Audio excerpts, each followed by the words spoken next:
Baru-baru ini, di tengah memanasnya situasi keamanan di Timur Tengah, sebuah insiden mengejutkan kembali terjadi. Kali ini, sasaran bukan pangkalan militer ataupun kapal perang, melainkan sebuah fasilitas penyimpanan gas alam cair atau LNG yang digunakan perusahaan Amerika Serikat di Pelabuhan Damietta, Mesir. Serangan tersebut memicu kebakaran dan langsung menimbulkan pertanyaan besar. Apakah ini hanya aksi terisolasi atau menjadi sinyal bahwa infrastruktur energi kini ikut masuk dalam daftar target di tengah eskalasi konflik kawasan? Insiden berlangsung pada 29 Juli 2026 di Pelabuhan Damietta yang terletak di pesisir utara Mesir menghadap Laut Mediterania. Target serangan adalah Energos Winter, sebuah Floating Storage and Regasification Unit atau FSRU. Kapal ini bukan kapal pengangkut LNG biasa. Fungsinya adalah menyimpan gas alam cair, mengubahnya kembali menjadi gas, lalu menyalurkannya ke jaringan distribusi energi. Menurut laporan perusahaan keamanan maritim, sebuah drone menghantam sisi kanan kapal hingga memicu kebakaran. Api kemudian sempat menjalar ke kapal LNG lain yang sedang berada di dekatnya, yaitu Gaslok Salem.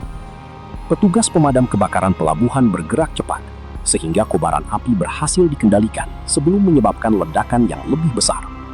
Otoritas setempat juga memastikan tidak ada korban jiwa maupun korban luka dalam peristiwa tersebut.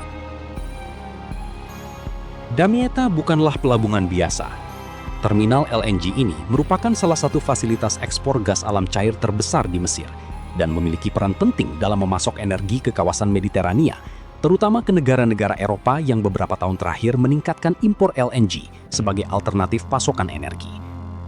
Keberadaan FSRU seperti Energos Winter juga menjadi bagian penting dari rantai distribusi gas. Gangguan terhadap fasilitas semacam ini tidak hanya berdampak pada operasional pelabuhan, tetapi juga dapat memengaruhi stabilitas pasokan energi jika kerusakannya cukup besar. Karena itulah, insiden di Damietta segera menarik perhatian pelaku industri energi dan pengamat keamanan internasional. Hingga video ini dibuat, belum ada kelompok maupun negara yang mengaku bertanggung jawab atas serangan tersebut.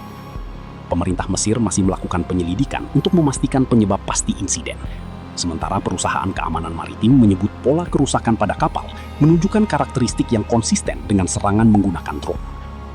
Belum diketahui dari mana drone itu diluncurkan, jenis drone yang digunakan, maupun apakah serangan tersebut memang ditujukan khusus kepada kapal itu, atau merupakan bagian dari operasi yang lebih luas.